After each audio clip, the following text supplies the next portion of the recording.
Hi friends, మా కాలేజీలో పనిచేసే తెలుగు మాస్టారు నీకు ప్రతిసారి పరీక్షల్లో మార్కులు చాలా తక్కువగా వస్తున్నాయి.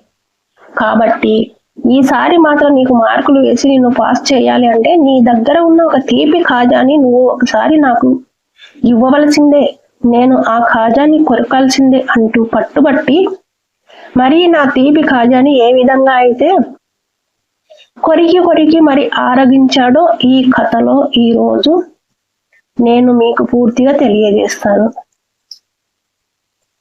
ఇంకా నా పేరు పద్మ, నా వయసు 23 సంవత్సరాలు.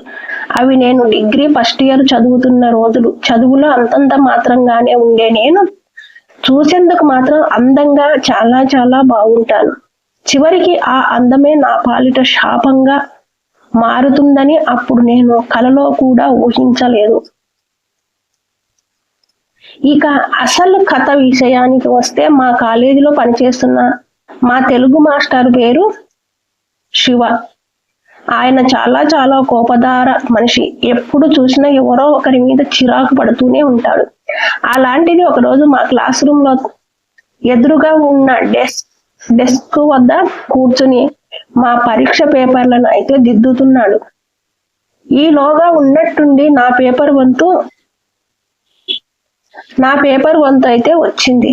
అలా నా పేపర్ ను దిద్దుతున్నంతసేపు కూడా అతని కళ్ళలో నాపై ఉన్న కోపం చాలా చాలా స్పష్టంగా అయితే నాకు కనబడింది. అంతేకాకుండా నా వైపు అదోలా చూస్తున్న అతని తుంటరి బుద్ధి కూడా నాకు పూర్తిగా అర్థమవుతూ వచ్చింది. ఇంతలోగా ఉన్నట్టుండి ఒక్కసారిగా నన్ను మా తరగతి గదిలో అందరి ముందు నుంచోబెట్టి, పద్మ, నీ మార్క్స్ అస్సలు బాగా రాలేదు. నువ్వు ఇక ఒక పని చెయ్యి, రేపటి నుంచి మీ ఇంటి దగ్గరే ఉండి గాడిదలను కాచుకో అంటూ అందరి ముందు నన్ను అవమానించడమే కాకుండా నన్ను చులకన చేసి మరీ మాట్లాడుతూ నలుగురిలో కావాలనే నా పరుగుని అయితే పూర్తిగా తీసేశాడు. అక్కడితో ఆగకుండా, నువ్వు రేపు మన కాలేజీకి మీ పేరెంట్స్ ని తీసుకుని రా, నీ ఘనకార్యాల చిట్టా మొత్తం గురించి వాళ్ళకి నేను పూసగుచ్చినట్టుగా చాలా వివరంగా చెబుతాను అంటూ నన్ను తీవ్ర భయభ్రాంతులకు అయితే గురి చేసేసాగాడు. అసలుకి నేను చదువుకోవడం మా ఇంట్లో ఇష్టం లేని మా నాన్నగారు ఇప్పుడు ఈ విషయం కూడా తెలిసింది అంటే నా చదువును పూర్తిగా మొత్తానికి మాన్పించేసి నాకు ఏదో ఒక సంబంధం చూసి పెళ్లి చేసి పంపించేస్తాను. నాకు అది అస్సలు ఇష్టం లేదు. దాంతో ఏం చేయాలో అర్థం కాక నాలో నేనే తికమక పడుతూ ఉన్నాను. మొత్తానికి ఒక ఆలోచన అయితే చేసి తర్వాత పీరియడ్స్ లో ఎవరూ లేనప్పుడు నేను శివ మాస్టర్ దగ్గరకు ఒంటరిగా వెళ్ళి, సార్, నా చదువు గురించి మా ఇంట్లో ఏ విధమైన ఫిర్యాదును చేయకండి. ఎందుకంటే నేను వెలగబెడుతున్న నా చదువు సంగతి మా ఇంట్లో గాని తెలిసిందంటే నా చదువును పూర్తిగా ఆపించేస్తారు. పైగా సార్, ఏ దారిన పోయే కన్నయ్యతోకో నన్ను కట్టబెట్టి వాళ్ళు చేతులను అయితే దులిపేసుకుంటారు అని నా మనసులో ఉన్న బాధను శివ మాస్టర్ గారికి అర్థమయ్యేలా వెల్లడించుకున్నాను. దాంతో నా మాటలు విన్న శివ మాస్టర్ మాత్రం ఏ మాత్రం కనికరం అనేదే చూపకుండా, నువ్వు రోజు ఇక్కడికి వచ్చి చేసే పని ఏముంది, నీ వల్ల మా కాలేజీకి బ్యాడ్ నేమ్ రావడం తప్ప ఇంకేం లాభం లేదు అంటూనే, అదేదో నువ్వు మీ ఇంటి దగ్గరే ఉండి మీ అమ్మా నాన్న చెప్పినట్టుగా చేస్తే కనీసం వాళ్ళైనా సంతోషంగా ఉంటారు అంటూ, నేను మాత్రం మీ అమ్మా నాన్నలు తప్పకుండా ఫిర్యాదు చేస్తాను, అంతేగాని ఫిర్యాదును చేయకుండా వదిలేదే లేదు అంటూ చాలా కోపంగా అయితే నాతో చెప్పుకొచ్చాడు. దాంతో ఆ మాటలు విన్న నేను, లేదు సార్, ఇక నుంచి నా ఒళ్ళు దగ్గర పెట్టుకొని మరీ చదువుతానండి, ప్రామిస్, నన్ను నమ్మండి, నాకు ఒకసారి ఛాన్స్ ఇచ్చి చూడండి అంటూ అతన్ని బ్రతిమిలాడుకోగా నా వైపు అదోలా పైనుంచి కింద వరకు తుంటరి చూపులను చూస్తూ మా శివ మాస్టారు, సరే అయితే నువ్వు చెప్పినట్టుగానే చేద్దాం, కానీ ఒక షరతు, నువ్వు రేపటి నుంచి మన కాలేజీ ముగిసిన వెంటనే ఎవరికీ తెలియకుండా సరాసరి నేరుగా మా ఇంటికి అయితే రావాలి. అక్కడ నేను నీకు కొన్ని రోజుల పాటు ప్రత్యేకంగా స్పెషల్ క్లాసులను అయితే తీసుకుంటాను. అప్పుడు నీకు మార్కులు ఎందుకు రావో చూస్తాను అంటూ నన్ను అదోలా కొరుక్కు తినేసేలా చూస్తూ ఒళ్ళు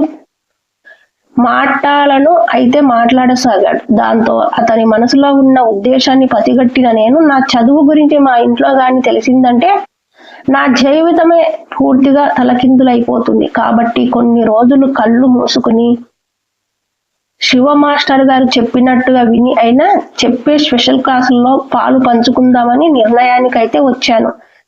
అలా మరుసటి రోజు నుంచి మా ఇంట్లో నేను వచ్చేసరికి కొద్దిగా లేట్ అవుతుందని చెప్పి నేను మాత్రం శివ మాస్టర్ గారి ఇంటికి అయితే సాయంకాలం వేళ స్పెషల్ క్లాసులకు వెళ్తూ ఉండేదాన్ని. అలా ఒక 2-3 రోజులు గడిచిన తర్వాత బుద్ధిగా వాళ్ళ ఇంట్లో లెక్కలను ప్రాక్టీస్ చేస్తున్న నా దగ్గరకు శివ మాస్టర్ గారు అకస్మాత్తుగా ఒక పాల గ్లాసునైతే తీసుకుని వచ్చారు.